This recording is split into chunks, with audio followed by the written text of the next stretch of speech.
Hello friends, welcome to spicy masala taste. இன்றைக்கி என்ன வீடியோன்னு பார்த்தீங்கன்னா, மாட்டுப் பொங்கல் அன்னைக்கு எடுத்த வீடியோ தாங்க. காலையில் எழுந்திரிச்சு வாசக்கூட்டி சாணி போட்டுட்டு கோலம் வந்து போட்டாச்சுங்க. மாடு வந்து போட்டிருக்கேன், கரும்பு பொங்கல்லாம் இருக்கிற மாதிரி. இந்த கோலம் எப்படி இருந்துச்சுன்னு சொல்லி கமெண்ட் பண்ணுங்கள். அடுத்தது பார்த்திங்கன்னா, எங்களோட ஆடு மாடுலாம் வந்து குளிக்க வச்சு கலர் பவுடர் அடித்தாச்சுங்க. கொம்பு இருக்கிற மாடு ஆடுக்கெலாம் வந்து பெயிண்ட் அடித்து விட்டுருந்தாங்க. அதுக்கப்புறம் பொங்கல் வைக்க ஆரம்பித்தாச்சுங்க. எங்கள் வீட்டில் வந்து ஒரு ஆடு வந்து குட்டி போட்டிருந்துச்சுங்க. 2 குட்டி போட்டிருக்குது. அது பாருங்கள் எவ்வளோ க்யூட்டாக சூப்பராக இருக்குதுன்னு. இது ஒரு குட்டிங்க, இது வந்து இன்னொரு குட்டி.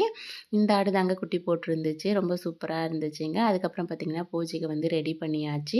இவங்க வந்து என்னோடய ஹஸ்பண்டும் அவங்களுடைய அண்ணாவும் ரெடி பண்ணிகிட்ருக்காங்க. தழு வந்து 5 போட்டுட்டு அதுக்கப்புறம் பார்த்திங்கன்னா, தேங்காய் இதெல்லாம் உடைச்சி வச்சுட்ருக்காங்க.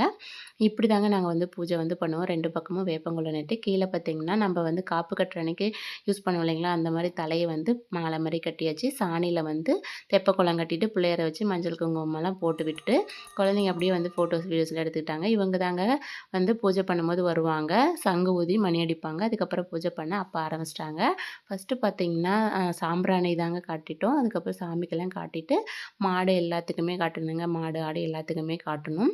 என்னுடைய ஹஸ்பண்டும் அவங்களுடைய அண்ணாவும் போய் காமிச்சிட்டு வந்துட்டுருக்காங்க. அடுத்தது பார்த்திங்கன்னா, கற்பூரம் வந்து காமிக்கணுங்க. அடுத்தது சாமிக்கு காமிச்சிட்டு அதே போலவே மாடு ஆடு எல்லாத்துக்குமே காமிக்கணுங்க. ஒவ்வொன்றா காமிச்சிட்டு மாட்டு மேலே அதெல்லாம் காமிச்சிட்டு கொஞ்சமாக நீர் வந்து மாட்டு மேலேயும் ஆட்டு மேலேயும் போடணும். அந்த மாதிரி போட்டுட்டு அதுக்கப்புறம் பார்த்திங்கன்னா, நம்ம எல்லாமே நீர் இட்டுக்க வேண்டியதாங்க. அவங்களுக்கு வந்து ஃபஸ்ட்டு கொடுக்கணும். அவங்களுக்கு வந்து ஃபஸ்ட்டு வந்து நீரெல்லாம் கொடுத்தாச்சுங்க. அப்புறம் நாங்களும் இட்டு அதுக்கப்புறம் தழுவு வந்து போட்டோம் இல்லைங்களா, அந்த தழுவை எடுத்துகிட்டு ஃபஸ்ட்டு மாட்டுக்கு தாங்க கொடுக்கணும். மாட்டுக்கு அதில் கொஞ்சமாக பழம் போட்டு பிசைஞ்சு கொண்டுட்டு போய் மாட்டுக்கு கொடுத்தாங்க. சூப்பராக சாப்பிட்டாச்சு மாடும்.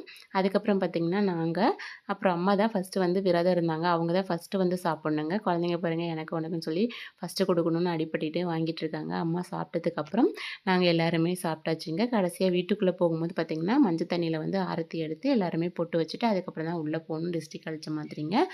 அந்த மாதிரி தான் நாங்கள் வந்து செலிப்ரேஷன் பண்ணியிருக்கோம். அதுக்கப்புறம் பார்த்திங்கன்னா, வந்தாங்க இல்லைங்களா, அவங்களுக்கு வந்து தேங்காய் பழம், கரும்பு, காசு எல்லாமே கொடுத்து அனுப்பியாச்சுங்க. அதுக்கப்புறம் பார்த்திங்கன்னா, என்னோட ஹஸ்பண்டும் நானும் பார்த்திங்கன்னா, மாட்டுக்கு வந்து பழம் கொடுத்துருந்தேங்க. பழம் வந்து சூப்பராக சாப்பிட்டுச்சு. அப்புறம் கொஞ்சம் வீடியோஸு, ஃபோட்டோஸ்லாம் எடுத்துக்கிட்டோம். அன்றைக்கி என்ன ஸ்பெஷல்னு பார்த்திங்கன்னா, பருப்பு சாம்பாருங்க. பருப்பு சாம்பாரில் முருங்கைக்காய், உருளைக்கிழங்கு, அதுக்கப்புறம் பார்த்திங்கன்னா, பூசணிக்காய், கேரட் எல்லாம் போட்டு வச்சதுங்க. அதுக்கப்புறம் பூசணிக்காய் வறுவல், கத்திரிக்காய் வறுவலுங்க, ரசம். என்னுடைய சிஸ்டர் பார்த்திங்கன்னா, பச்சை பயிர் பருப்பு வச்சுருந்தாங்க. அது கூட நெய்யெல்லாம் வச்சு சூப்பராக சாப்பிட்டாச்சுங்க. காலையிலேருந்து ஃபுல்லாக வேலை இருந்ததுனால சரியான பசிங்க.